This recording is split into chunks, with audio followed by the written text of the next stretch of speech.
Baik, selamat malam. Terima kasih. Hari ini saya diberikan kesempatan sekali lagi setelah yang tahun lalu ya kita ketemu juga di sini dengan topik demensia. Mudah-mudahan waktu itu juga sudah ada yang hadir di sini lagi. Hari ini saya diminta untuk sedikit sharing mengenai materi yang kayaknya cukup banyak orang pernah merasakan pasti dalam hidupnya. Kebas ya. Oke, baik, slide-nya sudah ditayangkan. Saya coba bahas secara umum ya. Kebas ini kan keluhan yang banyak banget dikeluhkan dalam berbagai penyakit yang muncul. Bahkan yang sekedar terjepit, tertekan, tertindih sebentar pun bisa muncul kebas. Mudah-mudahan nanti cukup memberikan suatu pencerahan, masukan bagi Bapak Ibu sekalian. Baik, saya mulai. Baik, terima kasih. Jadi apa itu kebas? Kebas itu perasaan baal ya. Jadi kalau tersentuh tidak terasa. Kalau misalnya pegang permukaan, kalau dia terasa baik, permukaan meja yang ini halus banget ya. Tapi kalau dia tebal, dia nggak bisa merasakan, nggak bisa membedakan kasar atau halus seperti itu. Kadang ada juga yang mencampurkan dengan rasa kesemutan. Cuma menurut saya sih beda ya. Kalau kesemutan itu kayak orang Jawa bilang geringgingan. Jadi kayak ada tusuk-tusuk. Secara bahasa Inggris kalau kesemutan jadinya pins and needles. Kalau dia baal jadinya numbness ya. Jadi nggak bisa berasa. Seperti itu. Kemudian kebas ini bisa bersifat sementara. Jadi sebentar aja hilang. Tapi ada juga yang ternyata menetap ya, konstan, berkelanjutan, bahkan memberat. Penyebab kebas sehari-hari itu misalnya terlalu lama duduk dalam satu posisi yang sama gitu. Misalnya pas bekerja gitu ya, atau pas lagi nunggu dokter dipanggil nggak kelar-kelar antrinya lama gitu misalnya. Kakinya ditumpuk jadi satu dilipat, nah suatu saat nanti akan kesemutan, kebas nggak bisa berasa. Akhirnya jadi harus mengangkat kaki sebelahnya ditukar atau bangun berdiri sebentar jalan-jalan supaya kebasnya hilang. Seperti itu. Atau terlalu lama tidur menghadap ke salah satu sisi. Jadi misalnya tidur yang suka melungker ke samping tuh, ke kanan toh, atau nanti suka melungker ke kiri saja misalnya. Nanti kemudian pada saat bangun rasanya kebas sebelah gitu ya, kebas salah satu. Kalau banyak nindis ke tangan, ya yang kebas tangan aja tuh. Nanti dikibas-kibasin gitu, pompa-pompa enakan hilang dia, berkurang rasa kebasnya. Atau pakai sepatu atau ikat pinggangnya terlalu ketat. Jadi tolong Bapak Ibu yang memang pada saat kita ingin membeli alas kaki disesuaikan sama bentuk kaki kita gitu ya, tidak asal mengikuti tren misalnya. Jadi pakai sepatu yang ujungnya runcing, padahal kakinya modelnya lebar, tentu sama sekali nggak nyaman, apalagi dipakai sepanjang hari. Atau yang pakai ikat pinggang biar kelihatan langsing dipasang kenceng gitu, nah lama-lama kesemutan gitu ya, atau kebas gitu jadinya. Oke, nah biasanya kalau kebas yang seperti ini dia akan hilang kalau pencetusnya dihilangkan. Jadi misalnya miring ke kanan, karena kebas bangun, digerak-gerakkan terus balik ke kiri atau tidurnya terlentang, maka kebasnya akan berkurang gitu ya.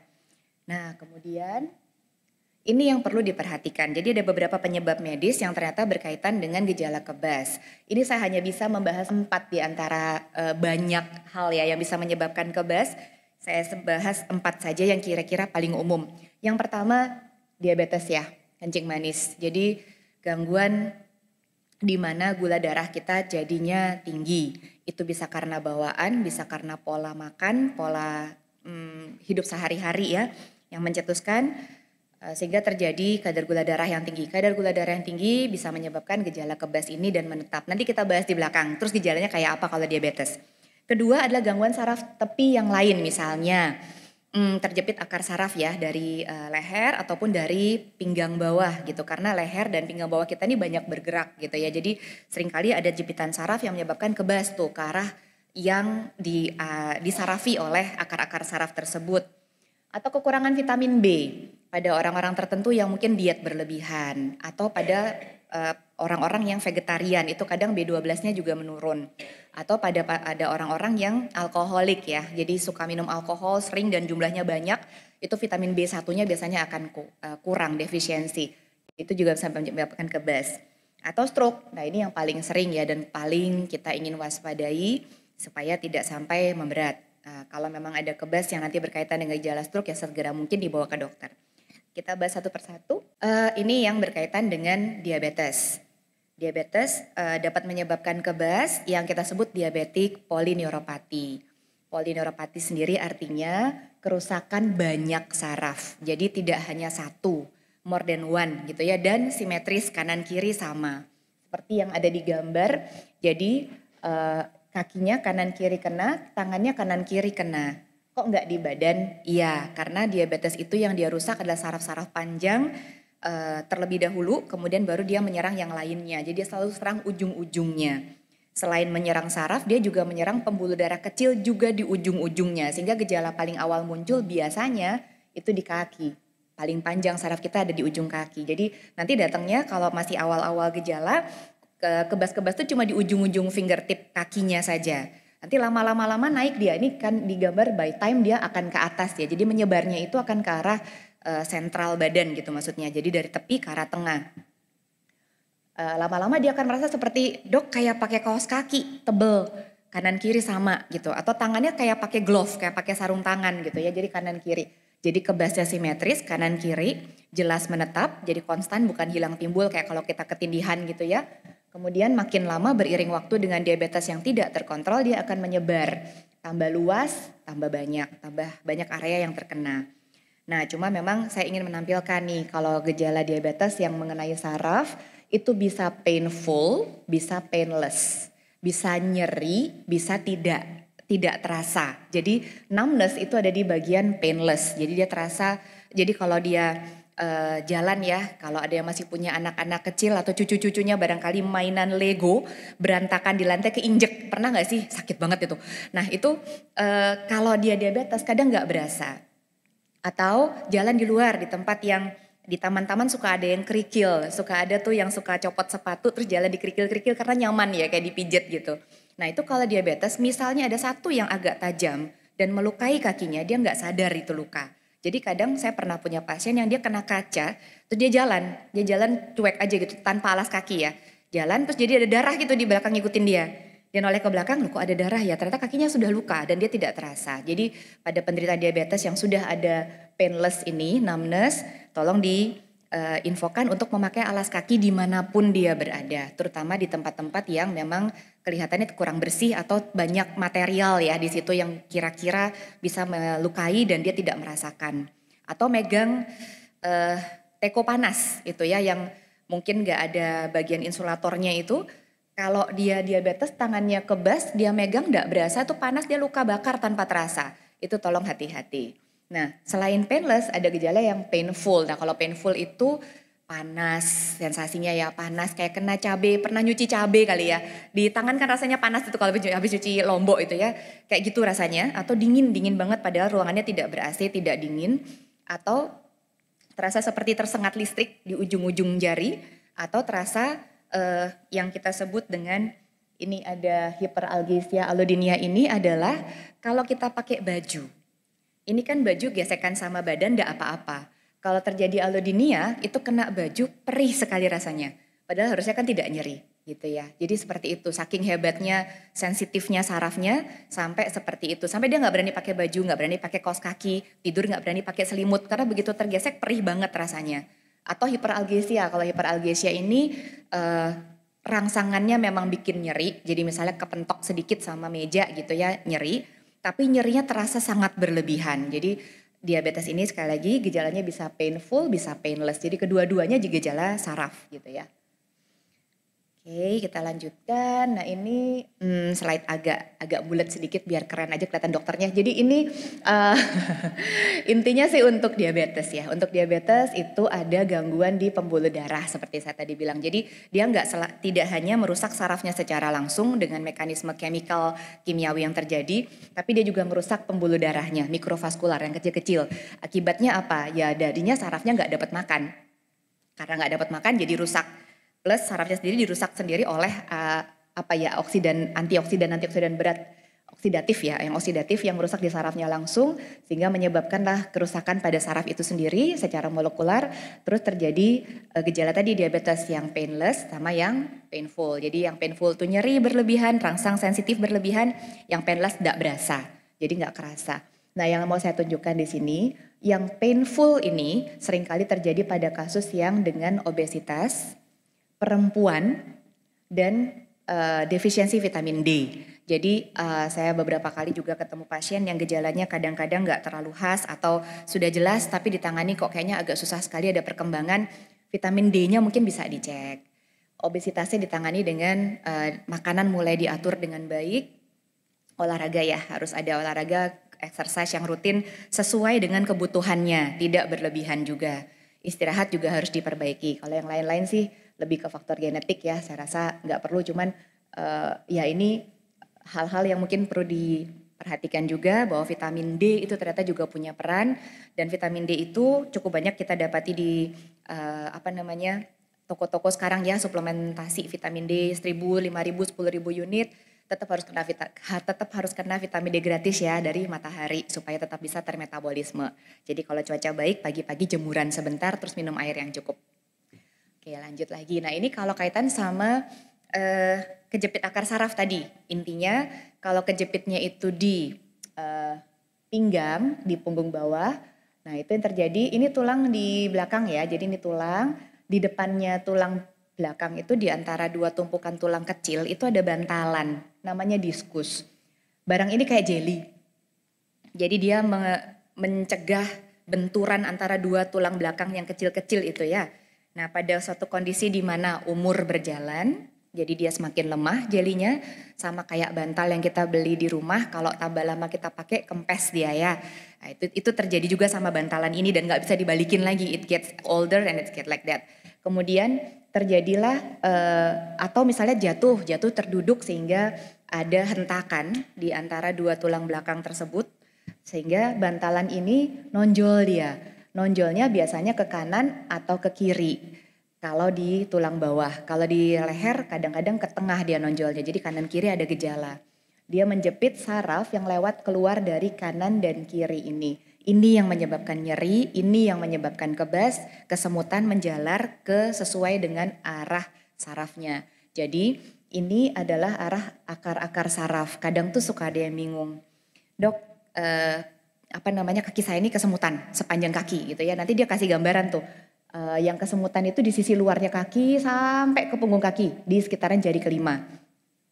Terus oke, kita foto karena sudah lama, sebulan, 2 bulan, 3 bulan diobatin di fisio, nggak ada perubahan, kita saran untuk pemeriksaan penunjang, kita sarankan MRI punggung bawah gitu ya. Terus dia tanya, yang sakit di kaki, yang difoto punggung bawah ngapain gitu. Karena akar sarafnya ini asalnya dari punggung bawah, jadi kejepitnya di atas. Seperti itu ya, tapi tentu case by case. Kalau memang ternyata ada cedera di area betis kaki ke bawah seperti itu, tentu kita foto di sana. Tapi kalau gejalanya sesuai dengan jalaran ini, kita cari akarnya. Kalau ke arah kaki yang kita foto punggung bawah, kalau ke arah tangan yang kita foto lehernya.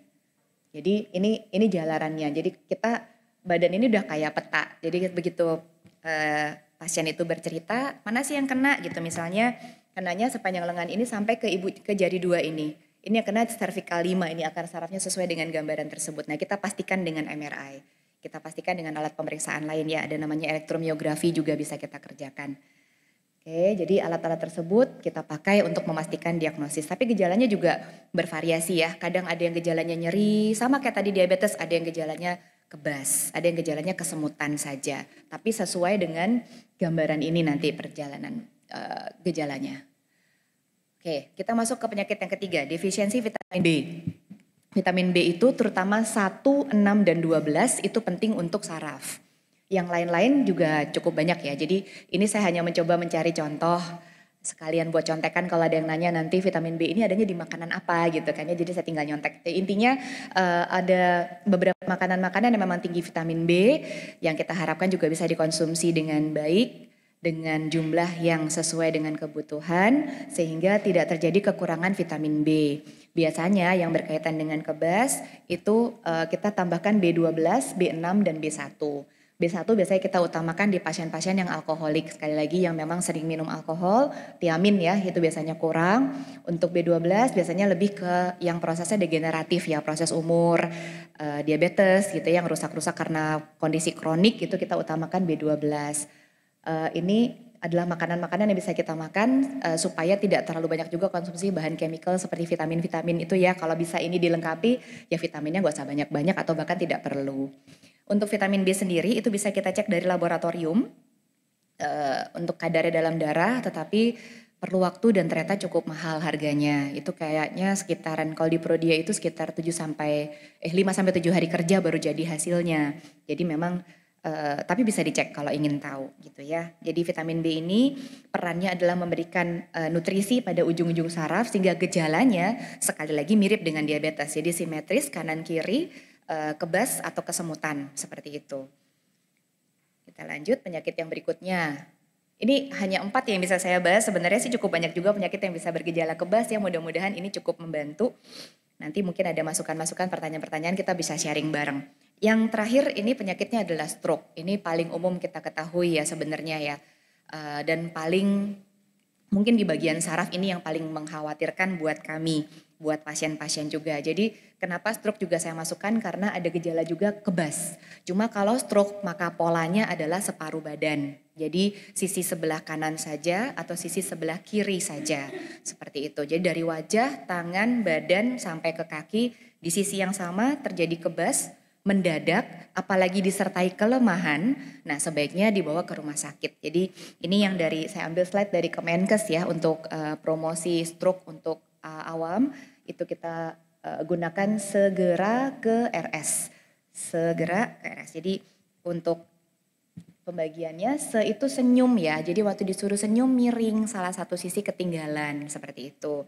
Kemudian G-nya itu gerak, jadi misalnya disuruh angkat tangan gitu ya kanan kiri satunya turun gitu, atau kaki dia suruh angkat satunya turun gitu. Biasanya kalau kelemahan sih sangat berasa ya, jadi dia lagi mau coba berdiri ngelesot jatuh lagi. Kemudian R-nya itu bicara pelo, kedengeran pelat gitu ya, atau bicaranya ngawur. Jadi mau bilang garpu gitu misalnya keliru sendok, tiba-tiba ya biasanya enggak apa-apa, tiba-tiba ada gangguan bicara seperti itu. Ke-nya adalah kebas. Nah ini kebas yang berkaitan sama kita bahas sekarang ya. Kebas atau baal yang terjadi pada separuh badan. Antara kiri saja atau kanan saja yang mendadak. Kemudian R-nya adalah rabun. Jadi pandangan mata tiba-tiba hilang sebelah. Atau hilang sebagian yang tiba-tiba terjadi. Sebelumnya enggak apa-apa. Itu kita juga khawatirkan ke arah stroke mata ya bisa. Yang S-nya sakit kepala hebat. Nah sakit kepala hebat ini biasanya kaitannya sama stroke yang perdarahan ya. Kalau stroke-nya penyumbatan biasanya sakit kepalanya enggak terlalu. Tapi kalau tiba-tiba mendadak sakit kepala berat banget, apalagi ada mencong bibirnya, ada lemes separuh badannya, tanpa demam dan mendadak terjadi, apalagi punya riwayat tekanan darah tinggi misalnya, tolong segera ke rumah sakit. Baik, ini.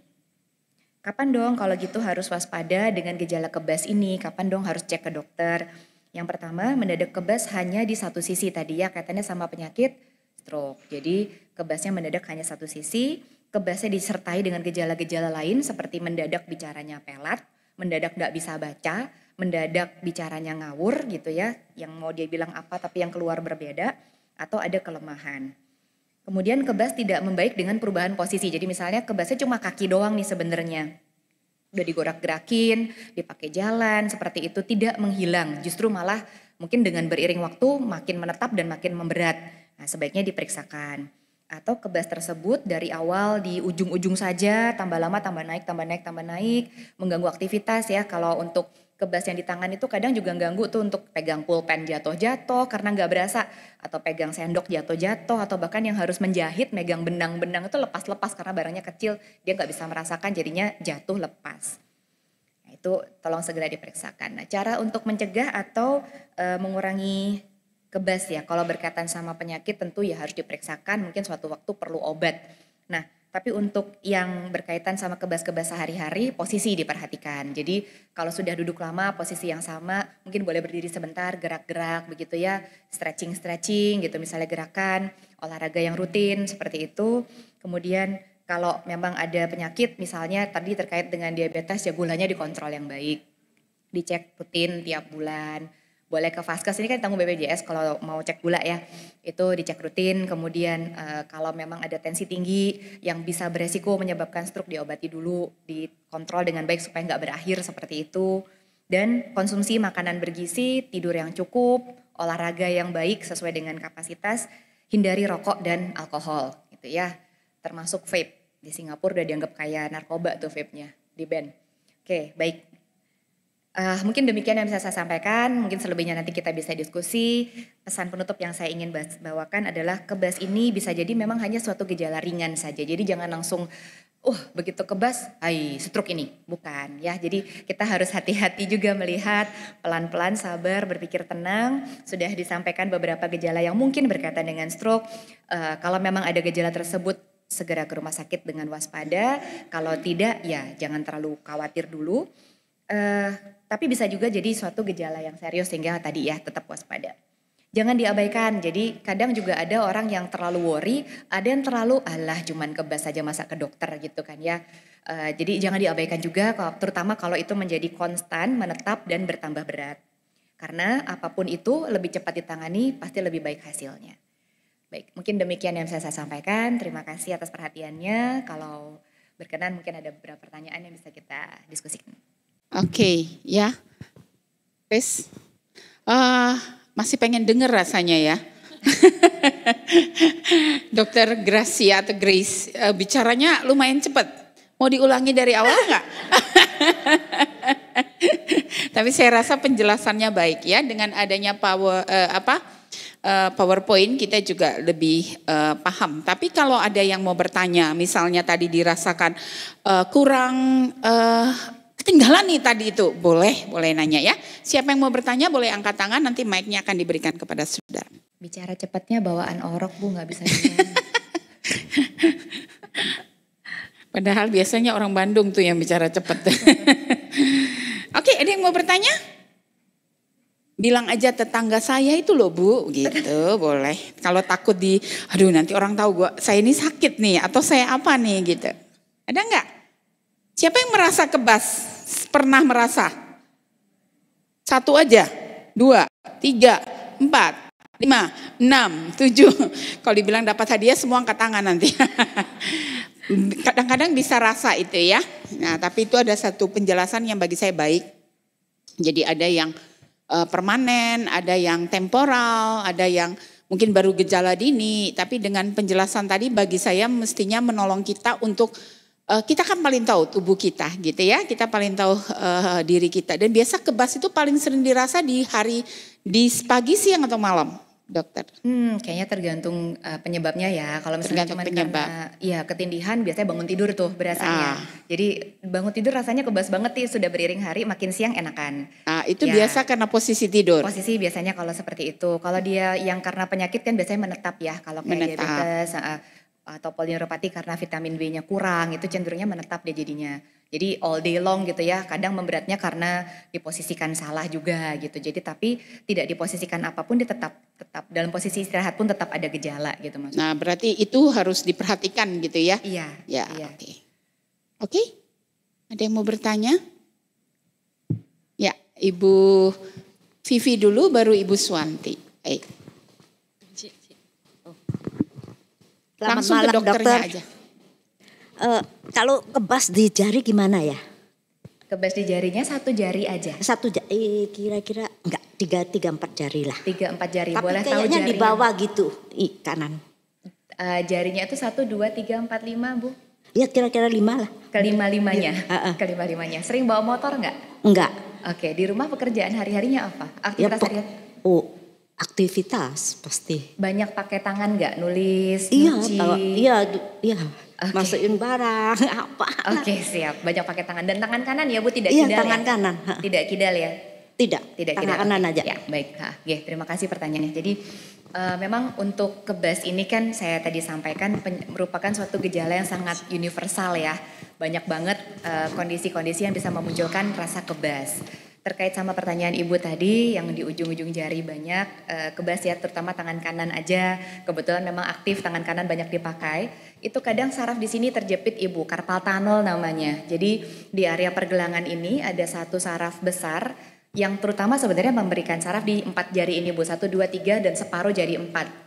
Nah, ini paling sering kena kalau kita banyak pakai tangan. Sebenarnya perlu dipastikan ya Bu, kalau misalnya masih kesemutan dan itu menetap atau hilangnya cuma sebentar-sebentar nanti kesemutan lagi, kebas lagi misalnya begitu, tolong dicek, ada alat namanya elektromyografi, itu di beberapa rumah sakit sudah ada, di rumah sakit kami bisa pakai BPJS bahkan, itu bisa dicek, kita cari tahu memang terjepitnya di mana. Paling sering di area pergelangan ini Bu, namanya carpal tunnel, itu memang sering kali terkena kalau kita banyak aktivitas dengan tangan kanan. Kayak kabel ya kabel apa aja ya, di sini nggak ada kabel sih, kabel ditekuk-tekuk gitu ya, lama-lama rusak dia. Saraf kita bener-bener kayak kabel, jadi selubungnya, ada tembaganya di tengah-tengah itu, ya bayangkan seperti kabel seperti itu, lalu kita lipat-lipat. Lama-lama dia rusak, bahkan ada yang patah gitu kan ya, karena saking seringnya dilipat, ditekuk, lama-lama dia luka dan terputus gitu misalnya. Nah, saraf itu juga sama seperti itu. Tahap awal dia hanya melekuk saja, itu dibenarkan posisinya sudah enakan. Tapi pada saat selubungnya sudah mulai ngelopek lupas gitu ya, di selubung luarnya itu mulai menetap dia. Kalau sudah kena kawatnya, kadang fungsi geraknya juga terganggu. Jadi nggak cuma kebas, lemes juga dia biasanya begitu. Tapi yang dicari cuma jari-jari tangan.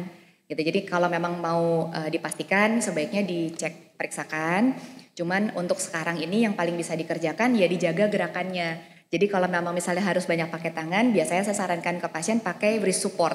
Jadi kayak ada sarung tangan, bukan sarung tangan, kayak brace ya, brace yang kita pakaikan di area tangan, ada sedikit logamnya memegang begitu, sehingga gerakan wrist yang menekuk-nekuk ini bisa dibatasi. Jadi tidak terlalu banyak terlipat-lipat, biasanya membantu ngurangin kesemutan. Gitu. Untuk obat minum biasanya sih kalau masih tahap awal kita cuma saran vitamin B aja Bu, merek-merek banyak. Cuman mungkin kalau boleh sebut salah satu contoh, saya bukan wakil dari perusahaan obat itu, Neurobion ya, Neurobion Forte itu yang pink 1 kali 1 hari, itu cukup membantu biasanya. Kalau tidak membantu ya sebaiknya diperiksakan, berarti sesuatu yang menetap. Itu aja Bu, mudah-mudahan menjawab. Oke, terima kasih. Menjawab Bu Vivi? Cukup ya, nanti kalau mau tanya lebih lanjut seperti yang disarankan tadi, boleh nanti secara pribadi ya. Silakan Suwanti, Bu Suwanti. Ini kejadian benar-benar baru tadi pagi, jadi pas gitu. Kan saya pergi dengan teman, terus akhir-akhir ini kan panas sekali ya. Iya. Jadi AC itu kadang-kadang sampai benar-benar taruh ke badan, ke muka gitu loh. Waktu baru pertama kali masuk mobil kalau saking panasnya. Terus teman ini ngomong hati-hati loh nanti kena Bell's palsy gitu. Terus jadi saya langsung mikir apakah benar kalau misalnya AC atau kipas angin kata orang dulu ya yang langsung di hadapan ke badan itu bisa menyebabkan Bell's palsy. Terus gejalanya Bell's palsy ini apa juga ada gejala awalnya kebas. Terus yang ketiga termasuk stroke kah kalau misalnya Bell's palsy ini? Ya itu, makasih. Oke siap, terima kasih. Ya jadi memang Bell's palsy ini kan orang bilang sempengot ya, kena sempengot gitu katanya. Jadi miring tapi separuh wajah saja. Tidak ada gejala lain di badan-badan.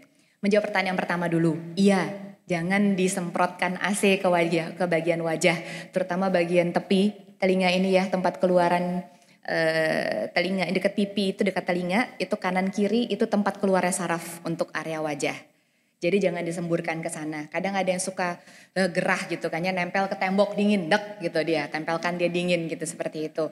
Dalam waktu yang cukup panjang dan terus menerus, atau pada penderita diabetes misalnya memang sarafnya sudah cenderung gampang rusak, itu akan mudah terjadi Bell's palsy. Kedua gejala itu Bell's palsy ini kan pada hakikatnya gangguan saraf wajah bagian motor. Jadi seharusnya tidak ada gejala kebasnya. Cuma lemes aja gitu, dan itu yang terkena adalah dahi ini nggak bisa naik. Jadi kalau di ngaca gitu, alisnya dinaikkan gitu ketinggalan sebelah. Terus waktu matanya ditutupin, tep gitu ya kan nutup rapet gitu ya. Ini sebelah nggak nutup, nggak kuat, nggak bisa nutup. Jadi ada celah kayak kalau tidurnya masih ada putihnya matanya itu, udah seperti itu. Kemudian yang di bawah mulutnya turun satu sisi, jadi lemes. Waktu suruh senyum ketinggalan, waktu suruh kumur-kumur bocor karena nggak bisa rapat gitu ya. Jadi kita kadang ngetes dengan ngembungkan mulut gitu ya, kan simetris harusnya itu akan ngawas dia satu sisi, nggak bisa ditutup gitu. Nah kalau gejala awalnya berbeda-beda Bu, kadang-kadang ada yang bilang kayak agak nyeri dulu dok di belakang telinga, dia bilang gitu, ada yang bilang begitu, baru besoknya lemes separuh wajah. Ada yang ya enggak ada gejala, tiba-tiba pas bangun pagi separuh wajahnya sudah lemah sebelah gitu. Stroke atau bukan? Bukan. Problemnya gejala stroke bisa mirip Bell's palsy gitu. Nah kalau stroke itu biasanya kita membedakannya, yang paling mudah kalau stroke biasanya yang kena hanya bibirnya saja. Senyum. Makanya tadi yang waktu di tayangan untuk pamflet stroke itu, Se-nya senyumnya miring, bukan wajahnya miring, senyumnya yang miring. Karena untuk saraf yang ke arah wajah ini kalau asal dari otak, dia dua sisi. Jadi kalau kena stroke kan satu sisi aja, ini kena perdarahan atau kena sumbatan gitu kan biasanya ya. Sehingga yang kena hanya bibir saja, senyumnya tok yang miring. Matanya tetap tertutup rapat, dahinya diangkat, alisnya dua-dua simetrik keangkat. Tidak ketinggalan. Kalau Bell's palsy benar-benar semuanya turun. Problemnya ada beberapa penyakit lain ya Bu yang bisa menyerupai Bell's palsy. Jadi Bell's palsy ini pada intinya terjadi ya memang karena sarafnya katakanlah meradang begitu ya. Nggak ada penyebab lain, bukan stroke, bukan tumor. Tapi pada satu kasus-kasus tertentu tergantung apa yang diceritakan oleh pasien, tergantung keluhan, kita kadang tetap memfollow up dengan foto kepala, memastikan tidak ada tumor-tumor yang menyebabkan gejala serupa Bell's palsy. Itu aja. Jadi tapi soal angin dingin itu benar ya, itu bisa mencetuskan peradangan pada saraf-saraf sekali lagi terutama di daerah pipi dekat keluaran saraf itu. Kalau tersemprot AC seringkali kan terjadinya pada supir-supir truk ya yang suka buka kaca tuh kalau malam-malam dia supaya ISIS gitu kan dia kena angin. Nah, nanti besoknya turun gitu. Jadi sebaiknya dihindari paparan langsung ke area wajah untuk yang udara dingin atau angin berhembus gitu ya. Itu aja, mudah-mudahan menjawab. Terima kasih. Oke, terima kasih. Ada lagi? Oke, Ibu Icen. Ada lagi setelah Ibu Icen, Ibu... Ya. Ibu Enggang. Ibu Icen dulu Bu, habis itu baru Ibu Enggang. Ya, oke, silakan. Baik, terima kasih Dok. Untuk kebas Dok, kalau yang tadi Ibu itu tangan kanan, saya tangan kiri. Nah kemudian untuk biasanya kalau untuk kebas itu Dok, apakah berkaitan dengan karena tensinya pas lagi tinggi gitu. Kadang-kadang cuma pegang handphone selama ya kurang lebih 4-5 menit lah, rasanya terus kebas gitu. Terus kemudian apakah juga ada hubungannya dengan trigger finger? Apakah ada hubungannya karena juga tangannya seperti itu, trigger finger kemudian juga berakibat kebas itu di tangan. Trigger fingernya di sisi yang sama ya Bu? Sisi kanan, enggak, sisi kanan. Okay. Di sisi jadi bersebelahan. Oke. Ya itu aja, terima kasih. Trigger finger itu problemnya adalah tendon. Tendon itu yang melekatkan antara tulang sama otot ya gitu ya. Di pangkalnya jari ini Bu, itu menebal. Jadi kalau ditekuk, ngunci. Harus didorong klak gitu jadinya. Biasanya sih penanganannya tahap awal kita coba fisioterapi Bu. Supaya tidak terlalu meradang. Atau kita oleskan salep-salep hangat biasanya. Atau obat painkiller juga kadang kita berikan obat anti radang gitu ya Bu. Cuman kalau tidak membantu kita maju ke tahap berikutnya suntik Bu di sini. Nah, suntikannya biasanya steroid untuk ngurangin ketebalan di sana. Supaya tidak terhambat gitu gerakannya.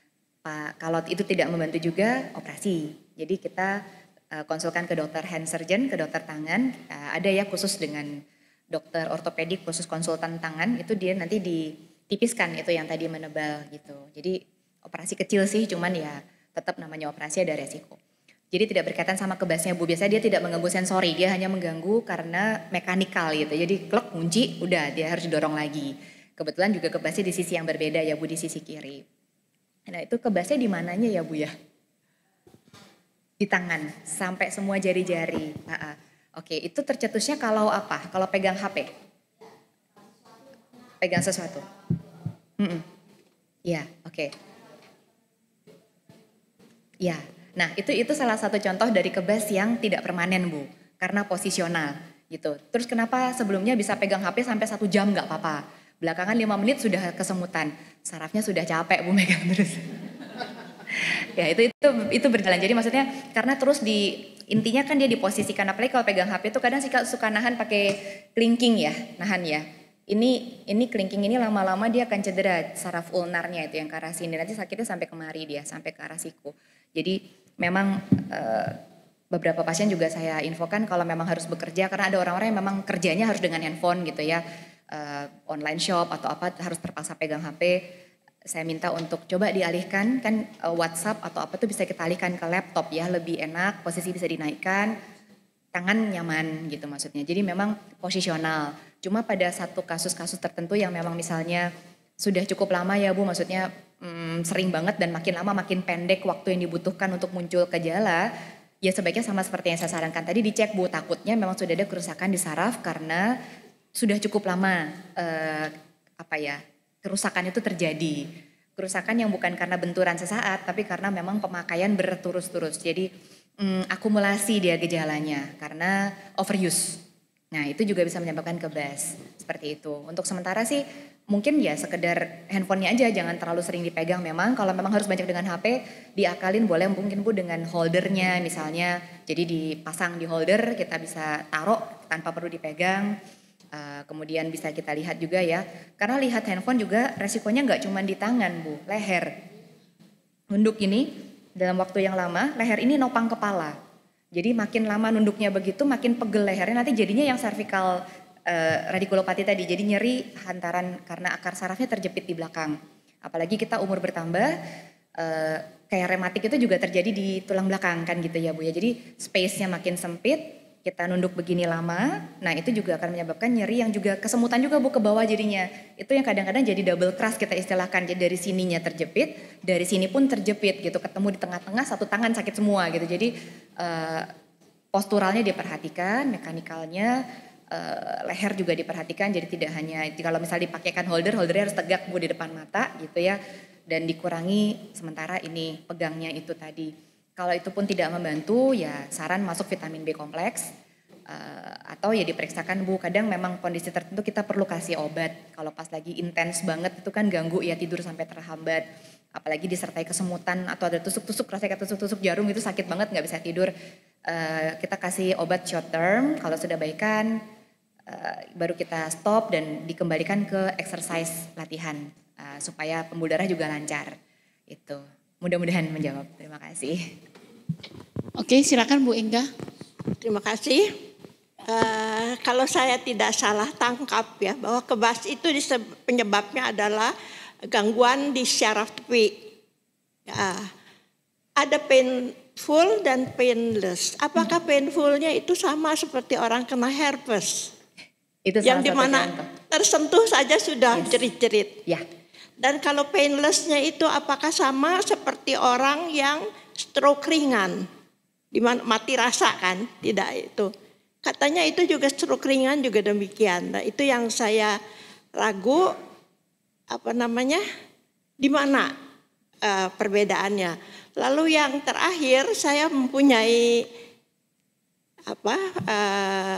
info katanya kalau orang sering kebas dan sering kesemutan itu hati-hati, itu gejala-gejala awal nantinya kamu sering kram.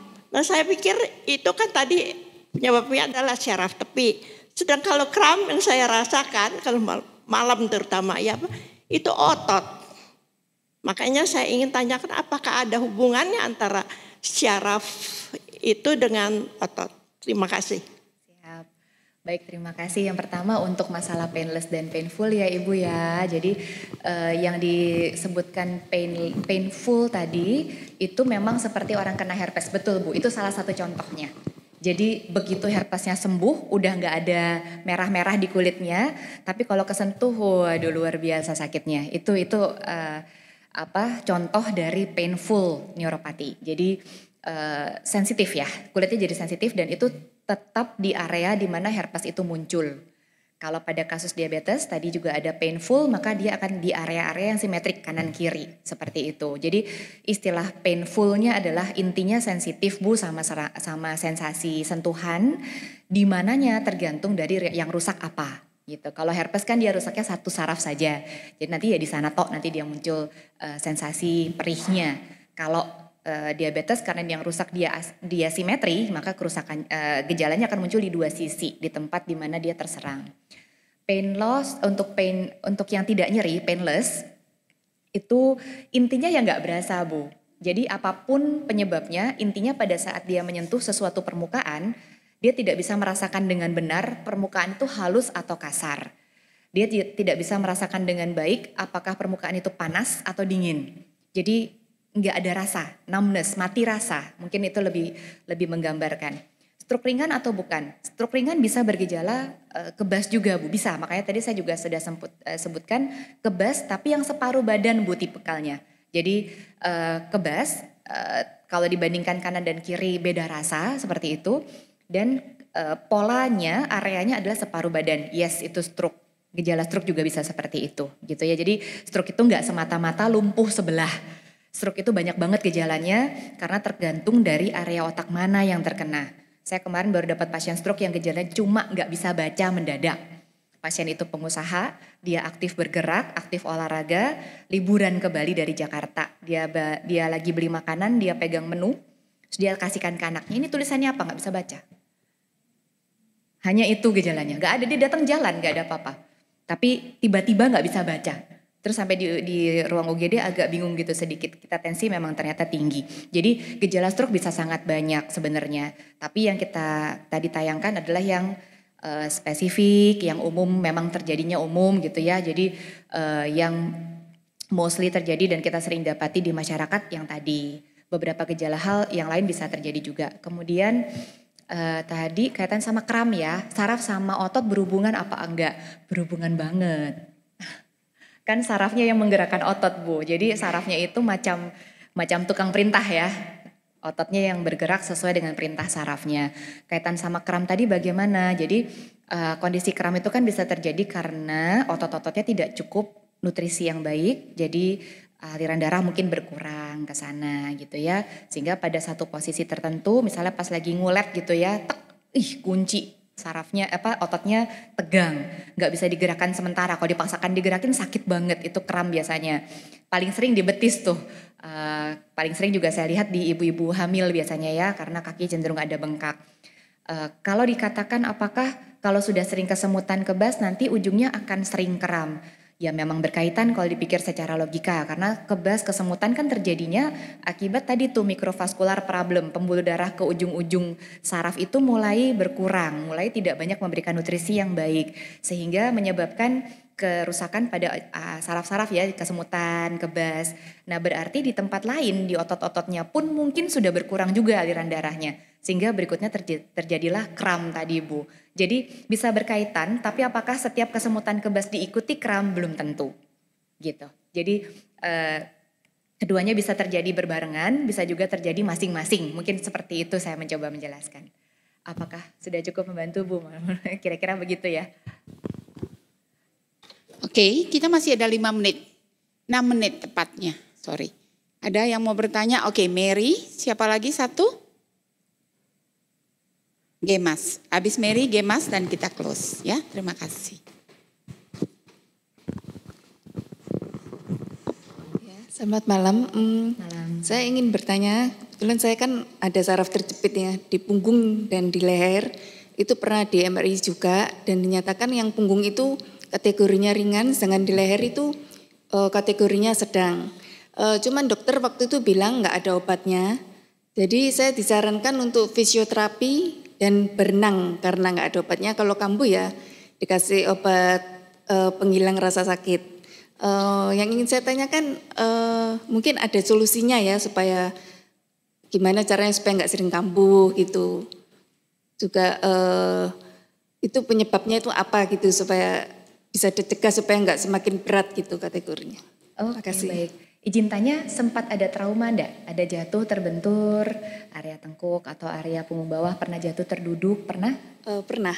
Pernah memang ya? Pernah. Cukup kencang jatuhnya? Iya, kencang banget waktu itu. Pas ada. kena di tulang ekor waktu itu. Oh oke, ya baik.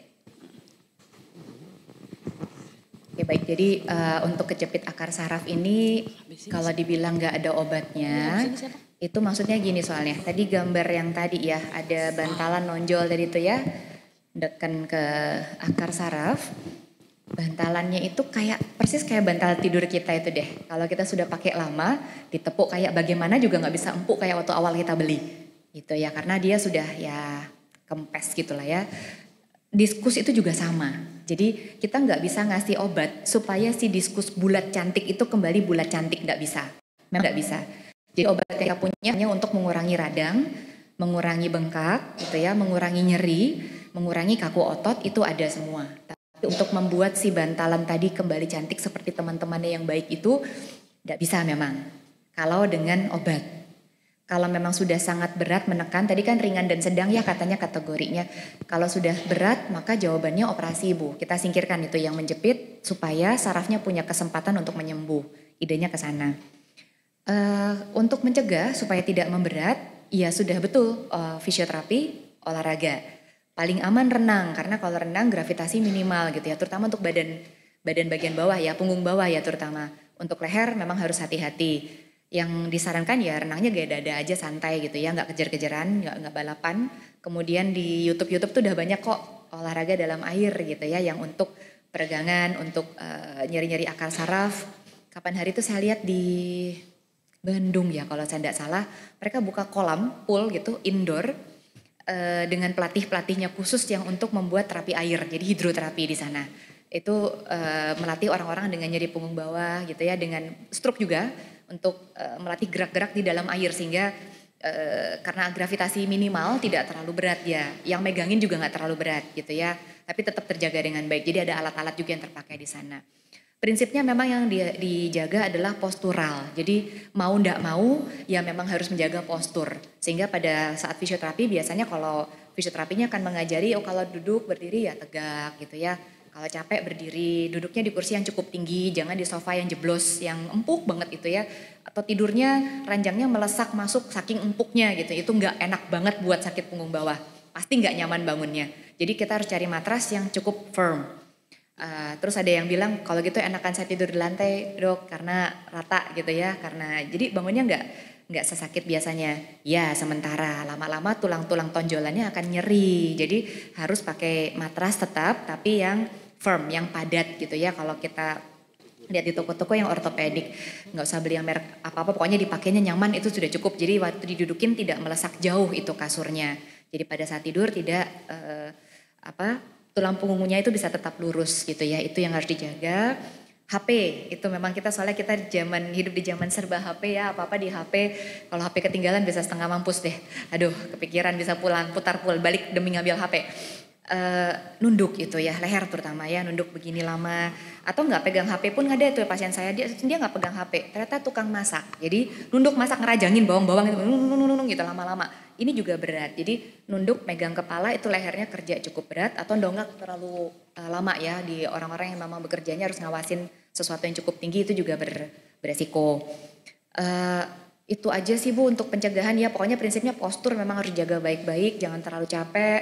Untuk makanan-makanan ya yang penting bergizi gitu ya menurut saya ya, jadi pola makan juga harus diatur, jangan yang terlalu banyak fast food gitu ya, yang junk food seperti itu. Prinsipnya supaya nutrisinya tetap berjalan gitu ke arah akar-akar saraf tersebut. Kalau ada diabetes, ada hipertensi yang kemungkinan akan mengganggu nutrisi yang berjalan ke sana, itu juga diperbaiki supaya optimal situasinya sehingga tidak memberat. Ya omongannya jadi secara global ya, secara umum, tapi memang tidak ada obat khusus Ibu. Kalau memang memberat, nyerinya makin sering muncul, biasanya kita scan ulang. Jadi MRI yang sudah punya jangan dihilangkan. Kita biasanya bandingkan memberatkah memang ataukah jangan-jangan memberatnya hanya karena kebetulan ototnya tegang kaku karena lagi banyak kesibukan. Jadi jepitan sarafnya segitu-segitu aja ya kan, tidak perlu diapa-apakan. Sekalian info bahwa tidak selalu setelah fisioterapi kalau tidak berhasil jawabannya adalah operasi. Di tengah-tengah itu kita punya pain intervensi. Jadi kita punya suntikan-suntikan yang dikerjakan oleh dokter-dokter yang memang terlatih ya. Kebetulan saya tidak. Jadi ada pelatihan-pelatihan khusus yang diberikan untuk injeksi ke akar saraf. Itu membantu mengurangi beban jepitan ya di area saraf. Tetap tidak membuat kempes si bantalan yang sudah kadung nonjol. Tapi membantu mengurangi gejala-gejala sehingga kita bisa beraktivitas lebih baik. Fisioterapi bisa lebih optimal. Itu aja. Terima kasih, mudah-mudahan membantu. Oke, thank you. Silakan terakhir. Izin Bu Dokter mau bertanya, saya ini ada keluhan, jadi ketika bangun tidur atau duduk lama, memulai gerakan untuk menapakkan kaki ke lantai itu sakit Dok. Jadi untuk melangkah pun sakit. Jadi tapi harus tunggu beberapa saat, harus terus dilangkahkan nanti dia normal kembali. Satu sisi apa dua sisi? Dua sisi, kedua-duanya. Dan itu sudah hampir beberapa bulan ini Dok. Baik. Terima kasih. Sudah sempat diperiksakan Ibu? Belum. Oke. Itu jadi yang seperti ini biasanya bukan gangguan saraf Bu. Itu masalahnya di tulang tumit itu muncul taji Bu. Jadi tulang-tulang tumit itu kan juga tulang kecil-kecil ya. Tulang di kaki itu tulang kecil-kecil. Antara tulang kecil itu dengan tulang-tulang lain-lain itu diikat oleh ligamen dan tendon-tendon tadi itu. beriring usia, beriring juga sesuai dengan kebiasaan kita ya, banyak jalan misalnya gitu ya. Dan bentuk kaki, kadang-kadang ada yang flat foot misalnya seperti itu. Tulang tumit itu ligamennya menebal, mengeras Bu, kayak tulang. Jadi kalau di foto, ronsen Bu itu akan muncul kayak tajam gitu dia jadinya. Sebetulnya ligamen, jadi bukan apa, tapi dia mengeras kayak tulang. Jadi pada saat ibu napak, terutama di pagi hari biasanya, turun ranjang jedak, wah jerit kalau bisa gitu. Jadi itu kita bilang plantar fasciitis ya. Jadi ada peradangan di daerah plantar, di daerah telapak kaki, terutama di bagian tumit. Itu penyebabnya biasanya pengapuran dari ligamen itu mengeras kayak tulang. Bisa dilihatnya pakai ronsen Bu, pakai ronsen. Jadi coba periksakan ke vaskes. Kalau boleh mintakan rujukan untuk ronsen kakinya kanan dan kiri. Penanganan yang paling ini di rumah izin tanya pakai sendal nggak di dalam rumah? Nggak pakai. Tolong pakai alas kaki yang belakangnya empuk ya. Jadi di bagian tumitnya itu nyaman. Jadi tidak sekedar sandal swallow yang datar atau merek apapun yang datar. Jadi di bagian tumit harus nyaman. Kayak kalau pakai sneakers yang nyaman gitu ya, di dalam rumah pun pakai, ya tentu dikhususkan nanti kalau ibu keluar jangan itu lagi dipakai keluar supaya nggak kotor kan gitu ya Bu, tapi di dalam rumah sebaiknya pakai, sebelum tidur rendam air hangat kakinya, direndamkan air hangat itu harus dipastikan sih memang, cuman dari gejalanya kemungkinan besar itu, jadi bukan sarafnya, tulang dan ligamennya itu tumbuh dia jadinya, coba dipastikan pakai ronsen, ya sementara boleh pakai painkiller boleh kalau lagi nyeri banget. Maaf Bu, spesialis apa? Boleh-boleh aja Bu, bisa ke ortopedi, dokter tulang, ke dokter mana-mananya boleh kayaknya. Ke dokter Gracia juga boleh. Nanti saya share jam praktek, salah. Ya boleh Bu, boleh aja. Tapi memang biasanya sih karena ini nggak perlu dioperasi. Cukup banyak Bu yang bisa. Penyakit dalam juga boleh. Tinggal yang penting disampaikan keluhannya aja. Tapi mungkin yang paling berkaitan sih ortopedi ya, dokter tulang. Gitu. Baik, mudah-mudahan membantu. Iya, terima kasih ya. Dokter Gracia, panggilnya Gracie. Grace prakteknya di mana? Biar teman-teman pada tahu. Soalnya siapa tahu ada yang mau langsung besok pergi ke tempat prakteknya ya. Silakan di-share. Saya pegang cuma di Rumah Sakit Siloam saja. Di Siloam, jam prakteknya? Untuk BPJS pagi. Untuk yang praktek umumnya malam jam 5 sampai jam 7 tiap hari. Oke ya, kalau mau butuh nomor telepon kita bisa kasih, boleh kan? Boleh. Asal jangan untuk ngutang, nggak boleh. Oke, terima kasih, tepuk tangan ya. Terima kasih, luar biasa.